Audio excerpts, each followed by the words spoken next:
platform as a service, or Bluemix, and we'll talk a little bit more about that and some of the things that we've done in Bluemix. You saw us making a big announcement around Watson earlier this year and our investment in Watson. So think of this as a continuation of a set of capability and a set of investments the IBM company is making to really continue to extend out, our position in the cloud, and a lot of things that we really are unique when it comes to providing, valuable sets of capabilities for partners, for clients, and what we're trying to do. So today, there's really 4 major pieces of the announcement. First one is we announced the IBM Cloud Marketplace.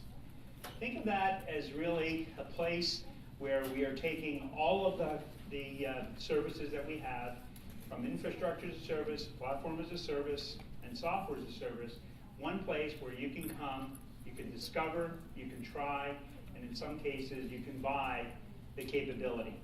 But as part of that, we're also making available in the marketplace our expertise.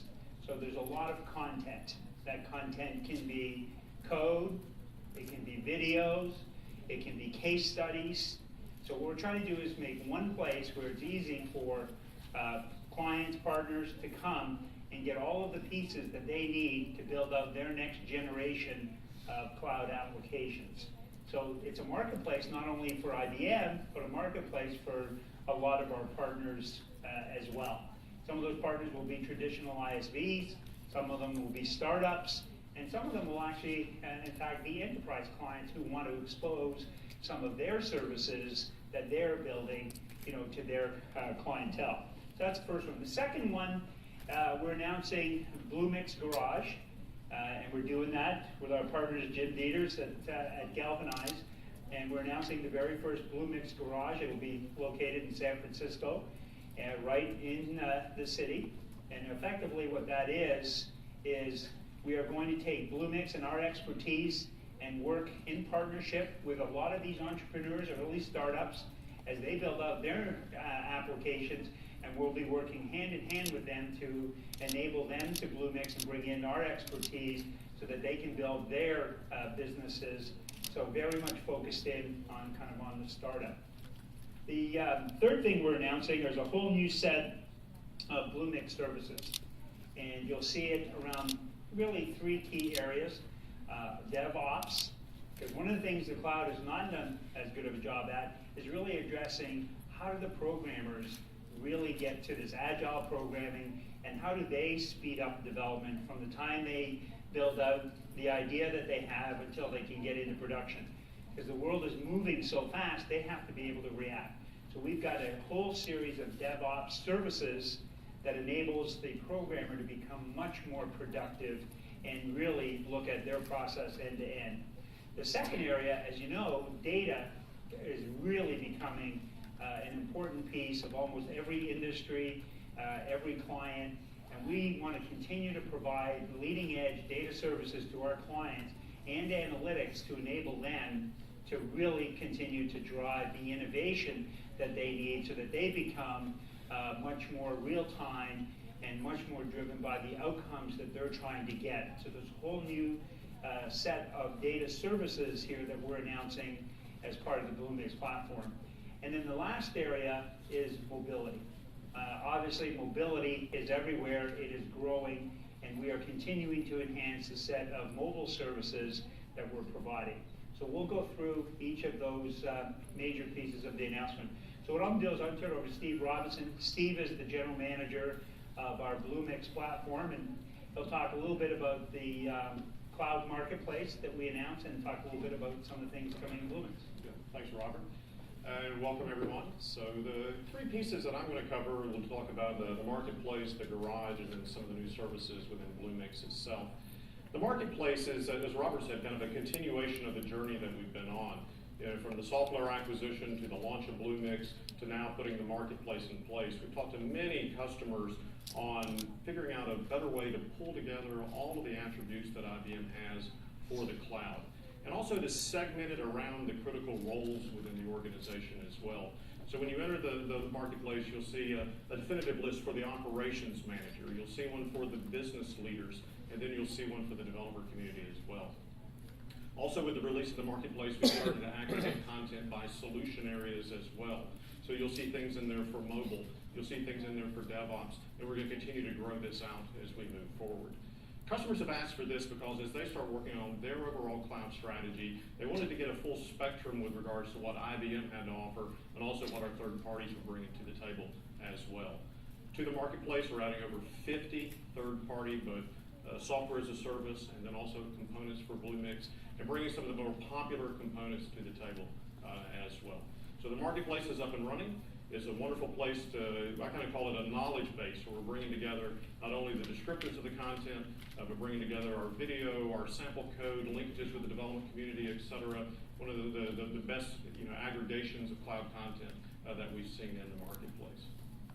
The Garage is our next exciting piece. We've had a lot of customers ask us, how do we get started and how can we get direct assistance with Bluemix? We launched Bluemix back at Pulse. It's taken off tremendously, and we've had several folks now wanting to launch that first initial pilot. We also wanted to be right where this new breed of programmer is living, so we worked with Jim and Galvanize. Galvanize is an entrepreneurial campus that not only is where startups come to be given birth to kind of sprout, but they also have a strong technical track that will be weaving both Cloud Foundry and Bluemix into.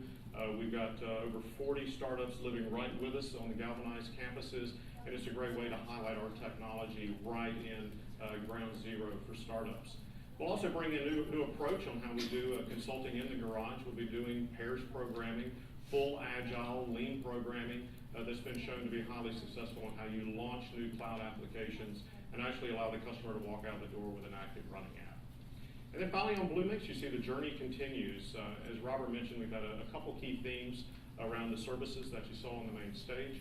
One is when we launched Bluemix, we said it was going to be a platform as a service for the enterprise. And part of that is connecting back to those enterprise assets. You'll see two new services in there. You'll see Cast Iron Live that has a full set of patterns to help me connect securely key databases, CRM, SAP, et cetera, to quickly get that enterprise asset out into the cloud applications. You also see Cloud Connect, where we can take almost any API and provide a RESTful wrapper around that so that you can start composing with that out of the gate. You'll also see new services for Internet of Things. We're announcing a build pack called RedNode, where you can automatically start to wire in all of these IP addressable devices and have them send log information back, and I can start connecting that back in. As Bob will talk about, we've also got new data services to help us analyze that data from time series, from analytics, et cetera, so that we can start playing with those connected devices within Bluemix as well. And then the final piece is the DevOps, and as Robert mentioned, this has been one of the most popular areas on really making it end-to-end, allow that programmer to live fully within the Bluemix environment, capability to help them both build their code, share their projects, push it out to Git, a full team management, all the way to doing the deploy that goes straight through Bluemix as well. As you saw on main stage 2, also QA for the mobile app. One of the big challenges is how do I test mobile apps? I run a test on the phone, I have to go back to the workstation to type in the issue. Let's do it directly from the device. So you'll see Bluemix components that can be added right into the app out of the gate that allows that to happen automatically as you deploy your app. And then the final piece is around system management and performance. We've added new components into Bluemix that I can add to my application right at startup time that will start to give me information on the overall performance characteristics of the application, how CPU intensive it is, where may I have bottlenecks that I can go back in and tune as well. The last block, of course, is around data and analytics, and let me pass it over to Bob to talk about that in detail. Thanks, Steve. So really, when you think about what we're accomplishing here, it's really about empowering these next generation developers with all sorts of capabilities and assets at their disposal to really develop this whole new system of engagement, whether it's service in their organizations or reinventing the way that they serve processes in their enterprise across the entire scope of what IBM can bring to bear for these developers. And all the developers need to interact with information, and there's varying levels of information needs across that development community. And so we have, over the course of the last several weeks, introduced several new data services around Hadoop and MapReduce services, around JSON databases like Cloudant, and embeddable JSON capabilities that interact with the Internet of Things.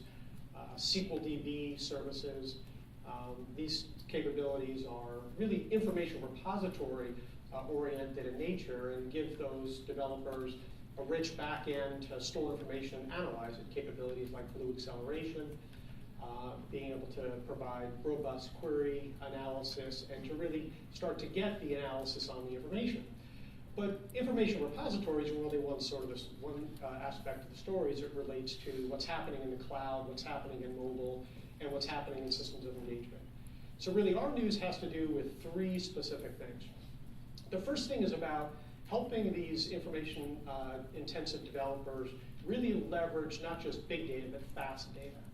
How are they getting real-time actionable insights out of the information that they're seeing come across their applications?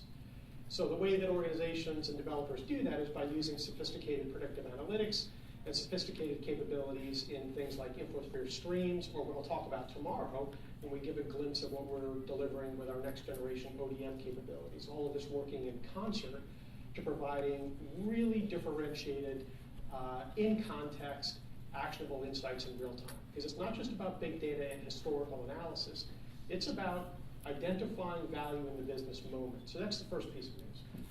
The second piece of news is about the fact that many applications and many developers and many enterprises fail really to get full value out of their analytics because the quality of the information that they have isn't really fully robust. It's very voracious information, there's uncertainty in the information, and they have a hard time correlating that information with other data sources. So we're introducing a set of capabilities inside of Bluemix into something that we call Blue Insight, which is a service area inside of Bluemix. And that will focus initially in a couple of different areas. The first one being something that we're calling the data refinery.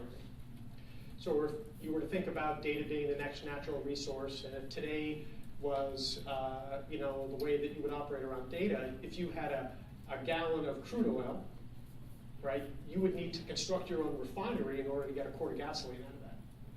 And it's very expensive to construct your own refinery. So what IBM is doing is taking our advanced data extraction, data transformation, data matching services, and introducing those as data refinery services inside of Bluemix so developers can take advantage of those services as they need it to serve the needs of those applications. That's the second piece of news.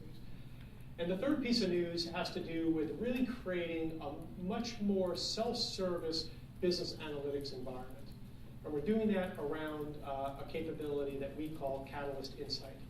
And Catalyst Insight allows the next generation knowledge worker to really make use out of advanced, sophisticated capabilities like probabilistic modeling, predictive analytic modeling, directly as a function of their tool, not as a technology step, but as a function of what business outcome they're trying to derive. So understanding their business outcome, the domains of information that they're using, we can help guide them on how to use the most sophisticated analytical capability in a self-serve BA way as a function of this cloud service that we're introducing around Catalyst Insight. So those are the three pieces of news, all serving and empowering those information-intensive developers in the Bluemix environment. So let me share a little bit as well about what we're doing in the mobile space. And again, three kind of key pieces of new news. One centered around the technology platform itself from our mobile first perspective, bringing together the work-life foundation on the integration of many of the capabilities as well as recent acquisitions that we've done in that space so that you can really have a one-stop shop for anything you need to do to deploy a mobile app. Build it, manage it, secure it, provide connections to the back end, and have that linked with mobile device management, app scanning, security, and transactional integrity. Really important evolution based on a lot of feedback and based on a lot of the engagements that we've had. But we're tying that integration environment directly to the cloud services. We've had a lot of discussion with our client, what comes first? The cloud or mobile? Mobile or the cloud? And they really are going hand in glove because many of the APIs and services that are being used within the mobile apps are cloud delivered and are integrated using mobile backend as a service connection points. So that tight connection to Bluemix and to the mobile cloud services on Bluemix with capabilities like push notification and app scanning and what you saw this morning, continuous DevOps and updates so that you can scale those resources are also tied together. But we don't limit it just to the developer. We're also expanding the capabilities to provide hosted environments. So our pure app family of offerings really innovated around this notion of a pattern.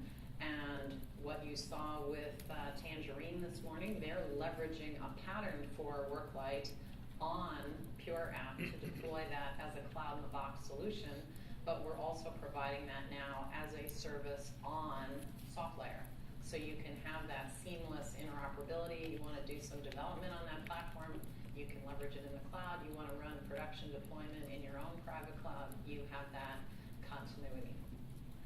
And extending all of that work for the developer is a new set of announcements of our solution accelerators, our mobile-ready apps.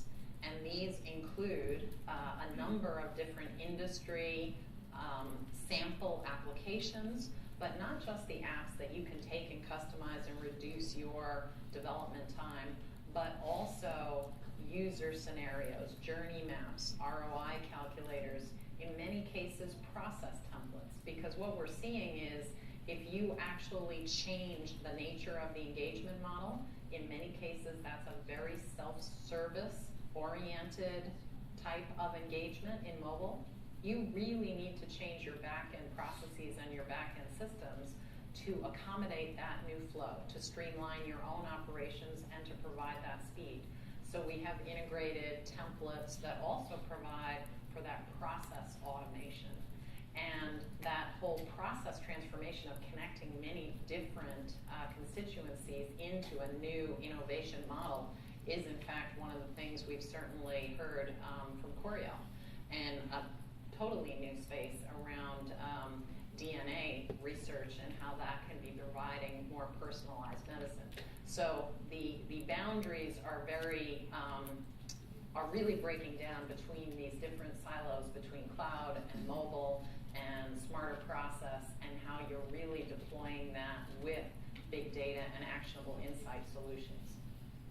And the last piece of news is really around this whole notion of a set of mobile-first studios. We're bringing together our global services teams, our technologists on the software side, as well as our interactive experience teams to bring that user-centered design thinking directly to the mobile engagement. 18 initial studios around the world, and clearly both enabled on our technology platform with access to our cloud resources and the ready apps, but with a reference architecture for mobile, as well as a set of methodologies for how to get that user-centered design thinking into the hands of our clients so that they can innovate in their engagements.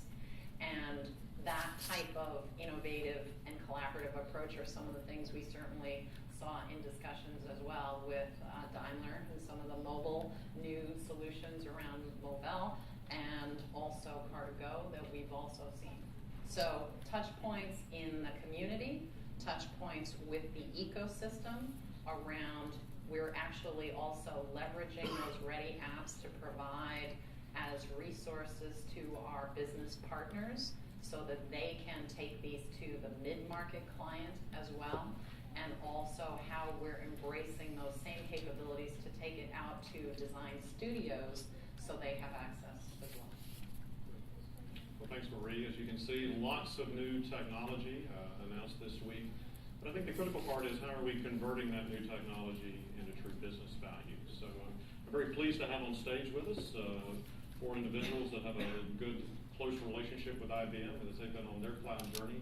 Let me have each one of them say a few words about both their business, their path to cloud, and then we'll be opening it up for a few questions as well. So I may not go in perfect order here, but I'm going to start with Scott. Scott McGill, CEO of Coriel Life Sciences. in the DNA sequencing area. That's very, very nice.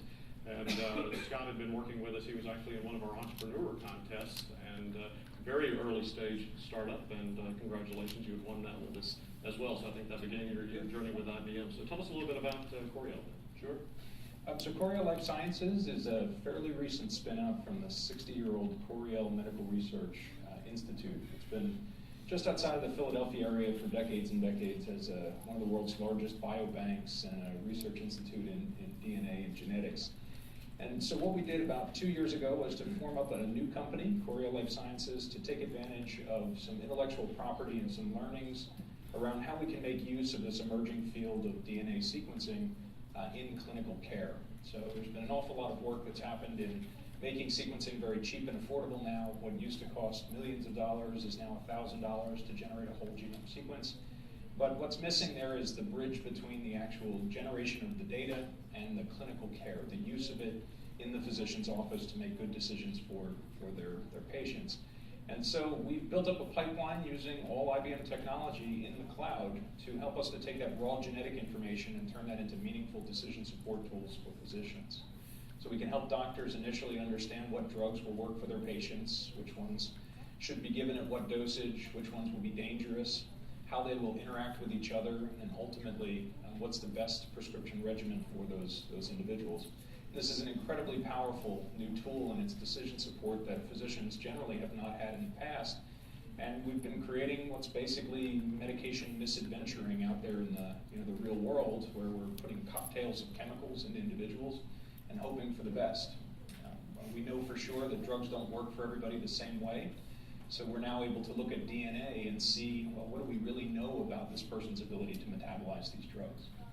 So when we began down this path of building up this pipeline and this commercialization of this decision support tooling, we initially 2 years ago, Cloudant wasn't an acquisition by IBM, neither was Bluemix in the mix. So we were headed down the path of building out pure data centers. And for us, a very expensive proposition, and one that was extremely impactful when it came time to go out and get funding for this new endeavor. And so with the acquisition of Cloudant, the cost model really changed. It changed dramatically for us, and as an emerging and mid-market business, it meant that we could now get access to IBM tools that were enterprise class at a price point that was appropriate to our business and would scale with our growth. So we've built out our entire product portfolio on Cloudant, and on SoftLayer. We use Cloudant now for managed database services.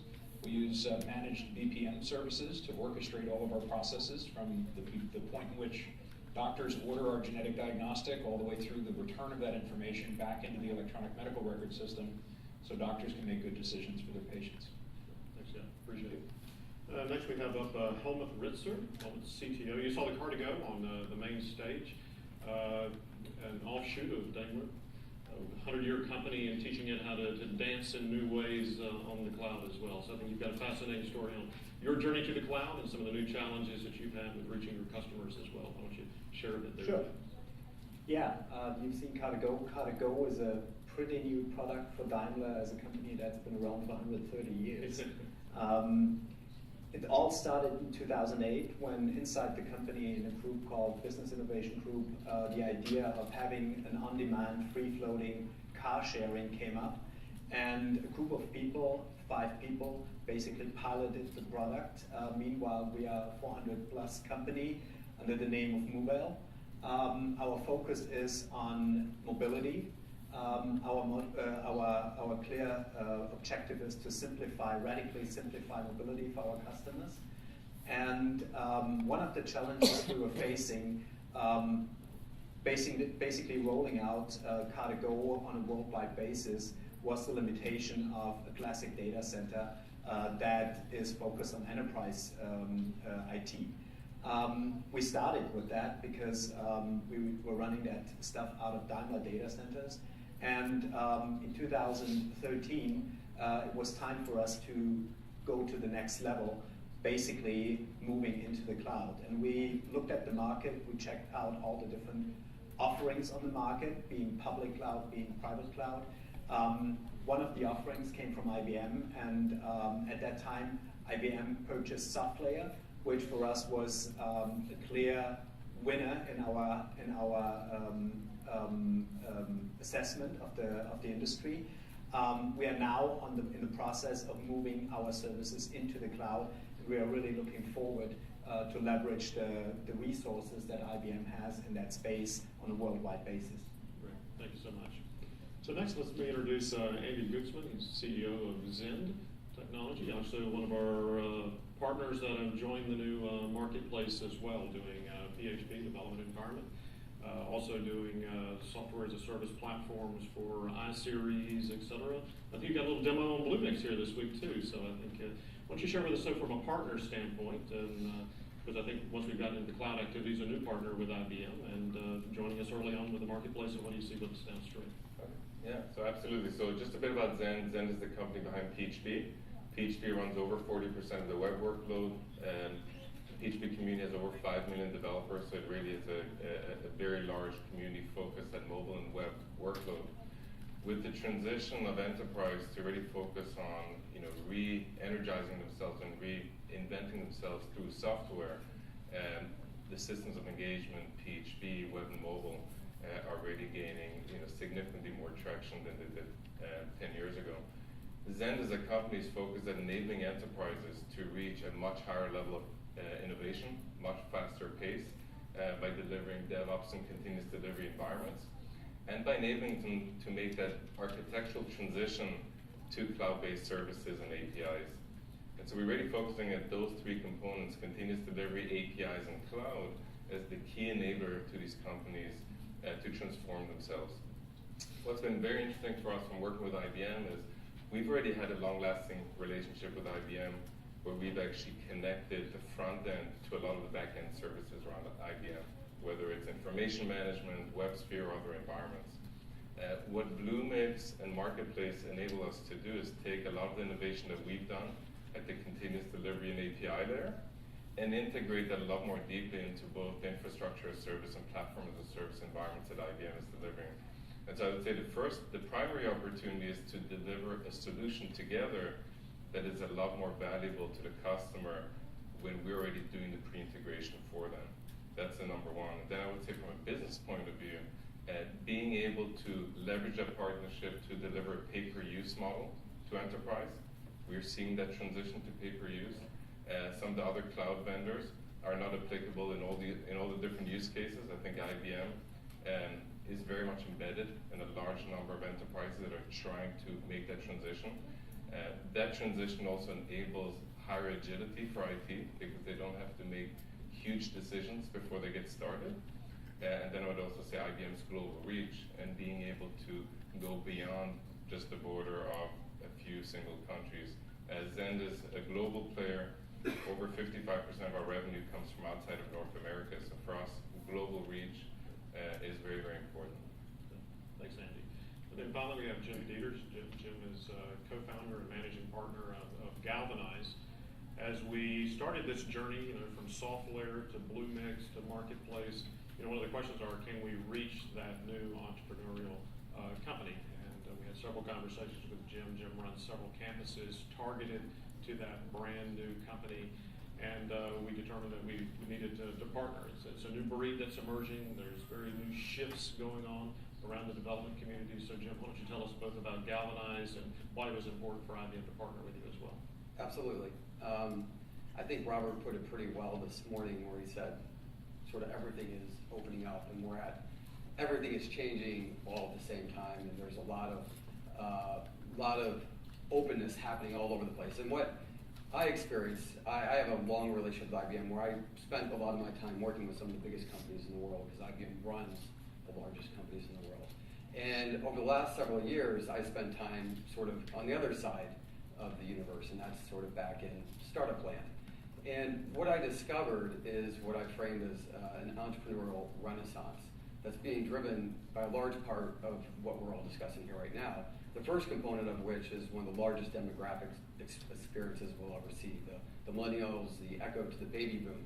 This generation is coming of employment age at a time where jobs were less and at a time where computing is now the cost of less than your trip to the Starbucks.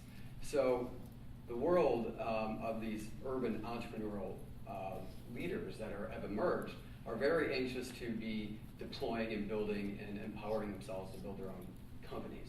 And the young man or woman in Dubai or Dubuque or Denver, Colorado is now competing with every other company in the world, and at the same time has access to the same level of compute power as some of the largest companies in the world. That is a sea change of transformation that's taking place right now. At Galvanize, what we set out to do was build a campus for these entrepreneurs in particular urban centers. And what we're trying to do is shape the ingredients for a learning environment to launch the next great tech leaders. And that involves putting them in close proximity of one another. So there is no manual for launching a great company. The only way you learn how to do it is through experience. The best way to be on that journey or experience is to surround yourself by other people that are in that process, as well as other people that can support you, whether that be mentors and other large corporations in technology that can also provide it. So we're incredibly excited to now bring the capabilities, the mentorship, the technology, the ecosystem, the global reach of the enterprise that comes from IBM and start to intersect that and layer that in to where startups are innovating. And that is a mutually beneficial relationship that we're extremely excited about. Thanks, Jim. So I think we've covered the technology. You got to hear from some of our new partners and customers as well. I think we're going to turn it over to some Q&A and let you get your questions out as well. I think we have mics out in the audience. Please introduce yourself and what publication you're from. Up your hand. There's one right there. Hello. My name is Gintas Degutis from Lithuanian Business Daily Business News.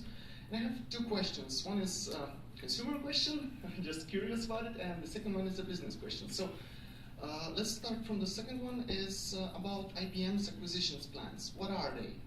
And if you cannot name specific companies, from which sectors are they? And the second question is about Watson. Can we expect an application for Watson which would be a similar, like Apple's Siri or Microsoft's Cortana? Okay, let's start with the acquisitions. Obviously, I couldn't tell you what we were going to acquire because I would be put in jail. I have no intention of going to jail. Look, the acquisitions is a big part of the plan we've got in IBM, and we'll continue that as part of our strategy. You've seen us acquire 2 companies so far this year, Aspera, which really helps to speed up, the movement of data, which is becoming increasingly important as you go out to the cloud. A lot of data movement is going on. And the second one that Bob did was cloud.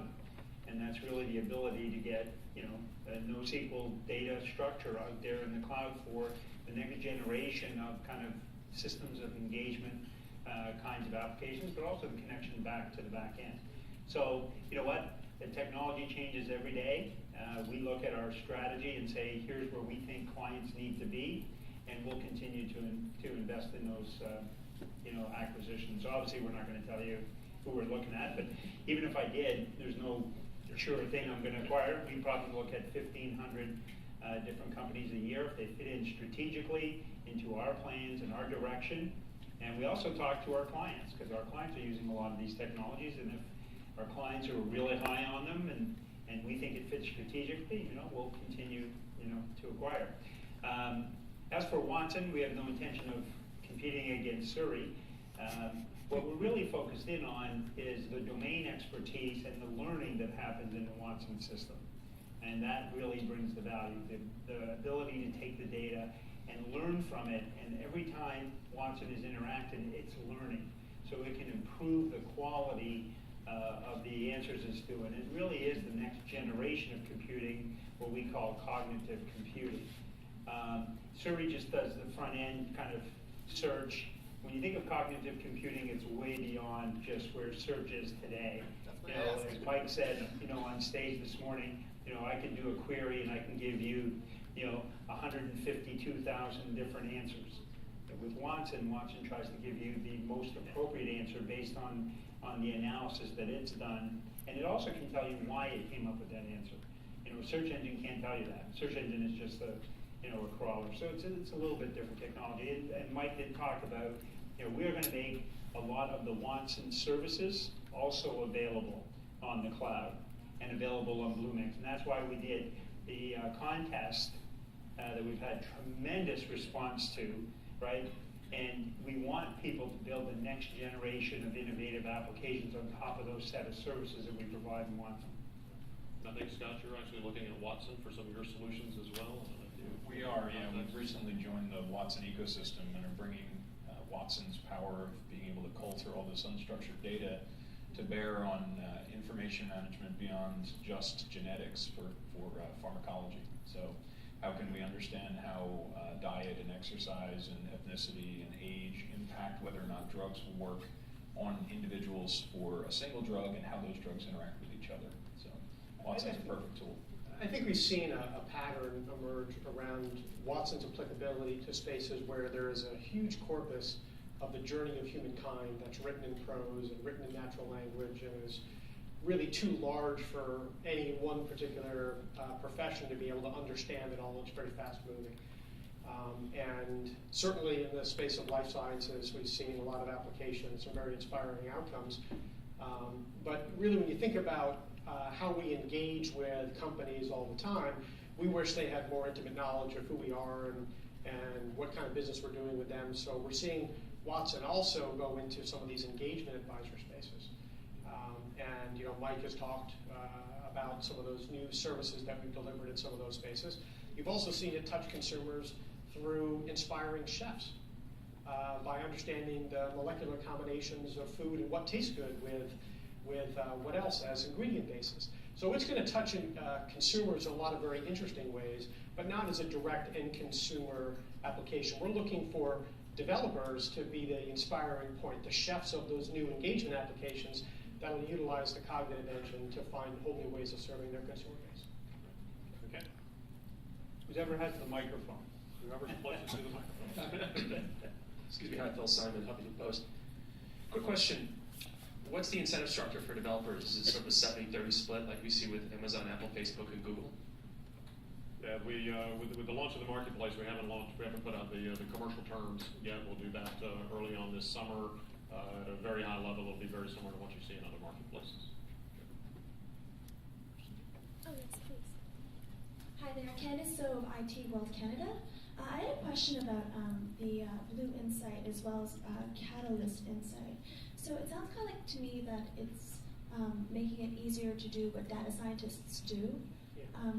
So how exactly are you doing all of this with the data matching? And is it through templates, or can you get more details on that? Yeah, and tomorrow we'll be doing a demonstration of our technical preview of Blue Insight. But the notion is, today many of the business analytic professionals really are struggling with understanding the quality of the information that they have at their disposal and understanding how to model predictive patterns inside of that information. So today they might use another statistical core of their company or statistical service set to do some of that data science.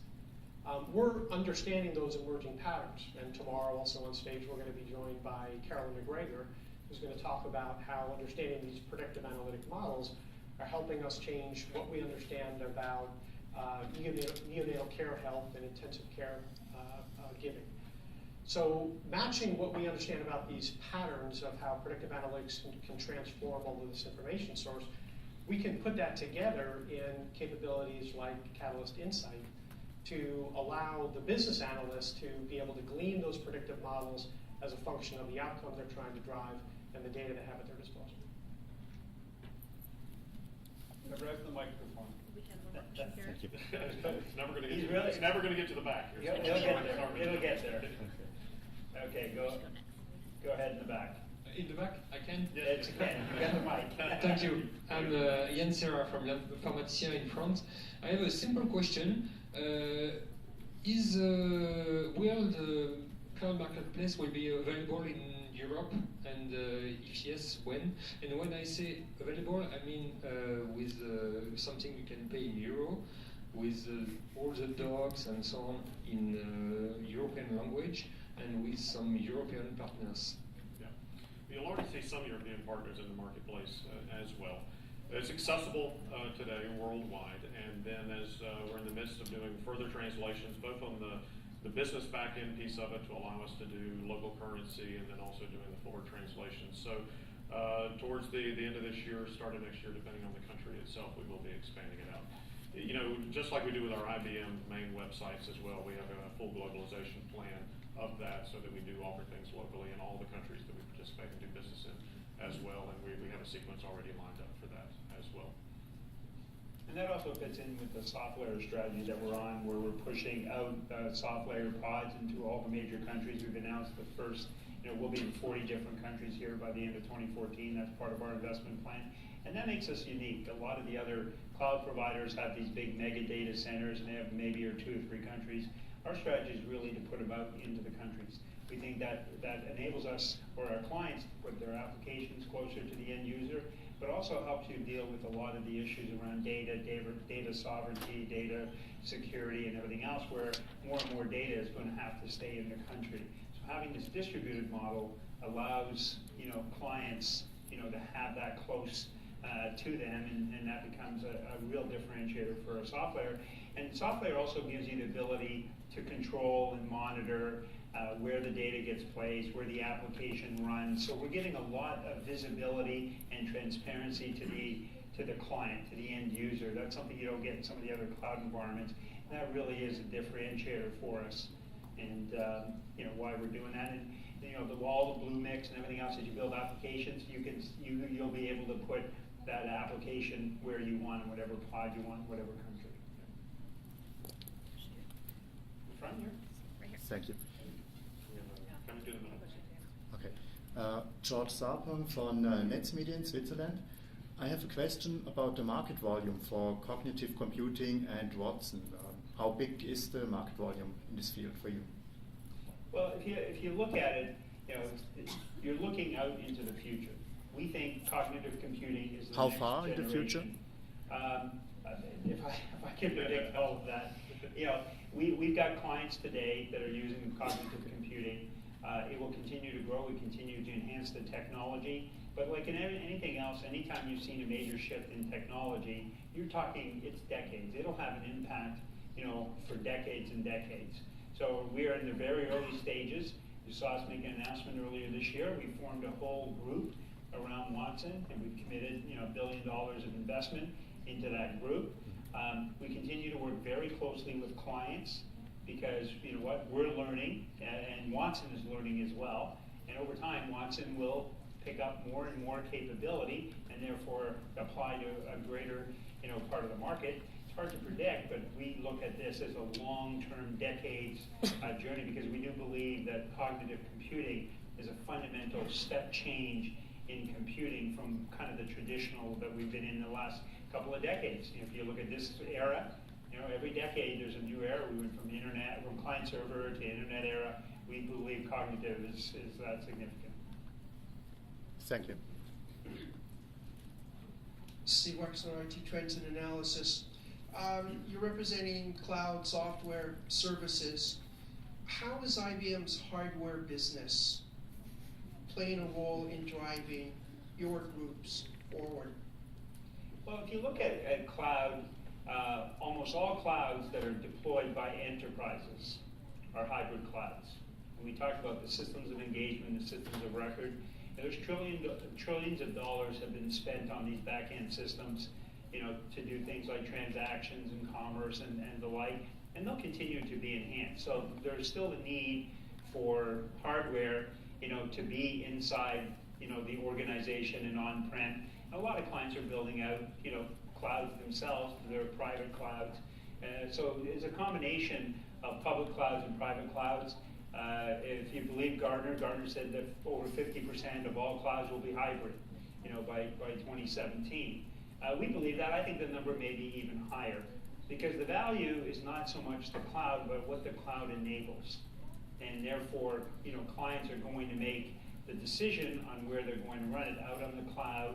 Certain types of applications, that makes a lot of sense. Some of it will be in the back-end systems for reasons of maybe security, maybe data, or they just don't want to rebuild, some of the systems that they've been building for years. Because remember, there's been over $1 trillion spent on back-end, applications. And we saw the same thing with the internet. When the internet came along, people didn't throw away all their back-end systems. They started to connect the internet or the browser to these back-end systems. Well, the same thing is happening here, with the cloud and with mobile. And guess what? All these cloud centers, they still run hardware. We haven't figured out how to run software yet with no hardware. I think, Steve, also, some of the points specifically on IBM's business, when you look at things like the Power 8 launch, and you look at the optimization that went into the Power 8 architecture, not just at the chip level, but at the entire system level, including things like the Coherence Attached Processor Interface, CAPI, for high bandwidth and specialized computing algorithms, you see some real differentiation of what I can use when I analyze information, as an example. And we're seeing query analysis get sped up about 82 times of our Power 8 processor family versus what you see out there in contemporary competitive marketplace versus Power 8. So when you get down to the point of having to analyze massive amounts of information, having to do it on a very high velocity basis, and having to do it in a very specialized format, you look at some of the capabilities that our systems group are putting out, not just even in the processor base, but also in storage with things like our flash capabilities. It really does provide a competitive advantage, not just on sheer performance, but also on the cost of managing that compute.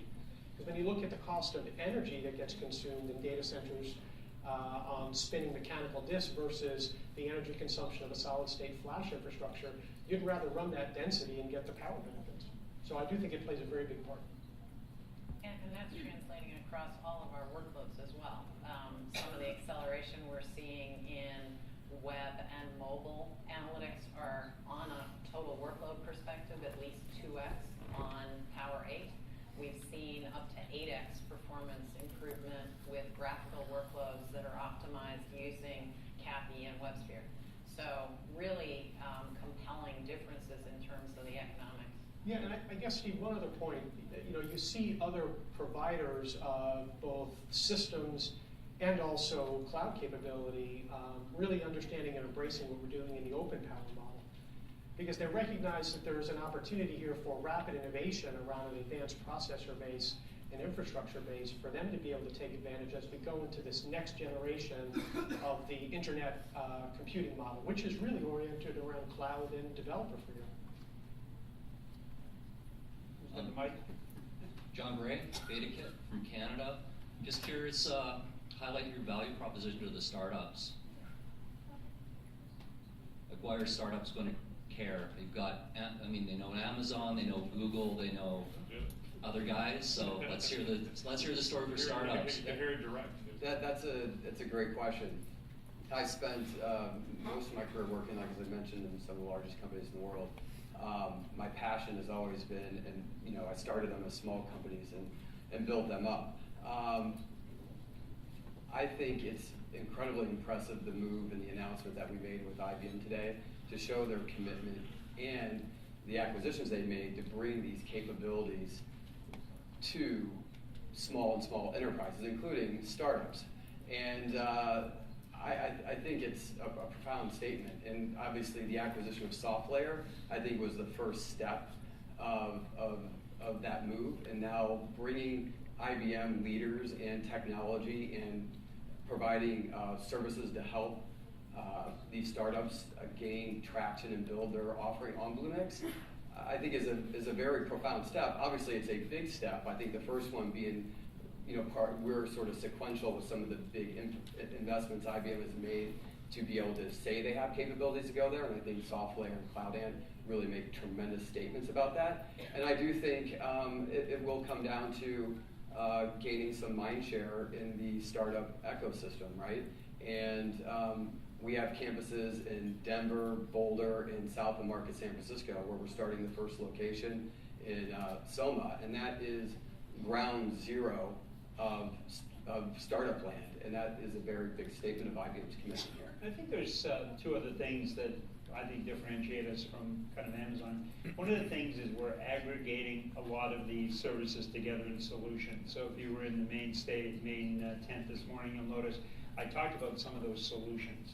So it's not just, hey, throw all of these services at a startup, but help them start to put together these set of services in patterns that we know are going to help them, because they don't want to be the integrator. The more time they spend integrating, the less time they spend innovating. These small startups really want to innovate. So we are aggregating into solutions. We think that's a differentiator.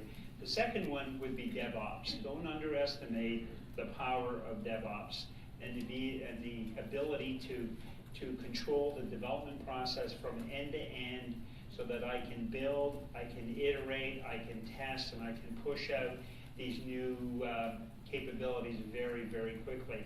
When you go into some of the other cloud providers, you're having to stitch all of that together. And what we've been focusing on is doing that stitching for the developer, because at the end of the day, if the developer spends time just configuring, that's not time they're spending on innovating. What we're trying to do is provide them with a platform that enables them to innovate faster than some of the other cloud providers.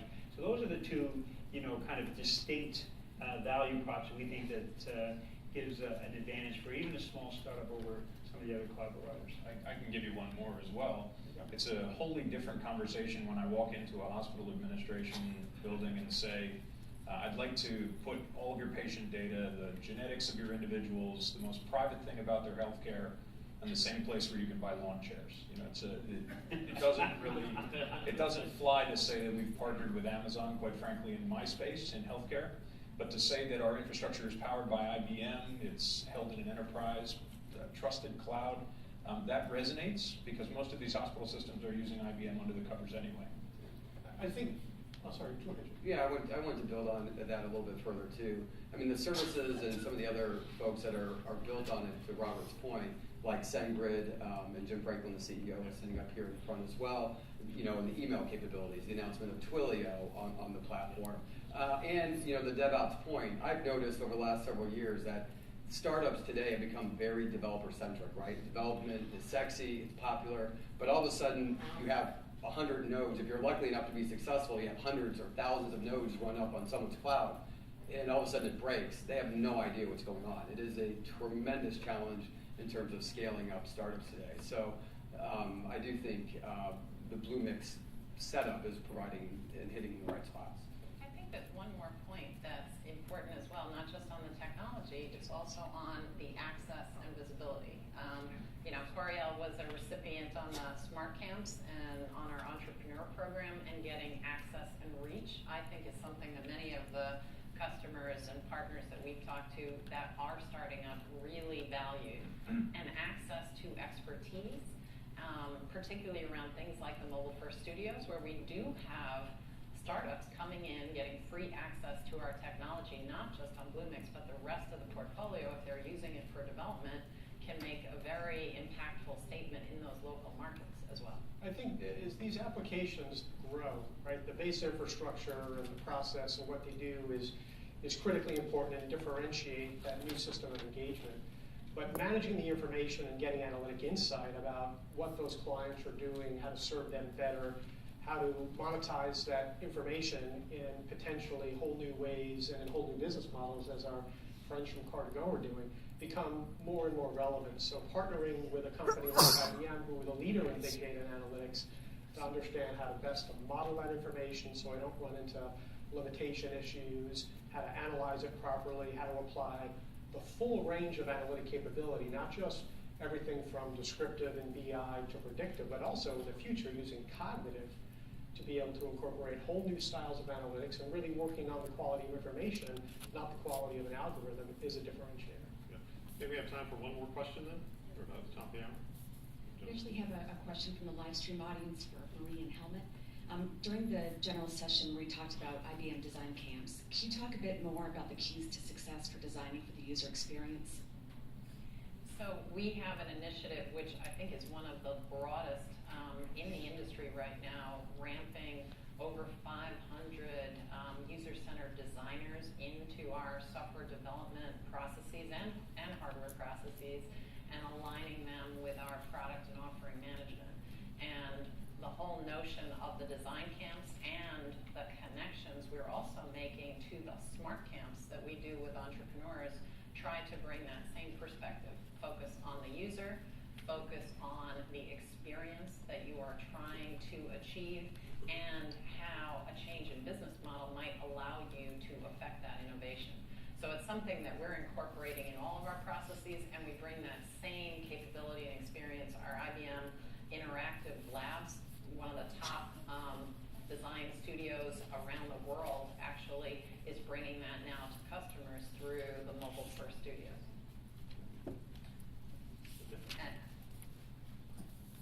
And basically, with Car2Go, I mean, the customer is in the focus when it comes to using the service, be it on the app, be it in the vehicle. One of the tough challenges for us was in the beginning to really design a product that is really complex in terms of being connected, having a backend, having an app, all the different pieces putting together to design that product. Does it feel as it is a seamless experience for the customer? The customer should not read a user's guide to use the product. They should step into the car. They should immediately know what to do with the car. And that was for us one of the key focuses in the beginning of the design of the vehicle. And as we are moving forward with mobile, with other apps, it's critical to have customer feedback, to have customers that basically tell you real life examples where things work, where things don't work. And for us, it's really important to implement that in a product really fast. Okay, with that, we are out of time. I want to thank you very much for your time, your attentions, and for the great questions. And hopefully you'll be able to join some of the other sessions that are going on here at the Impact. Thank you. Thank you.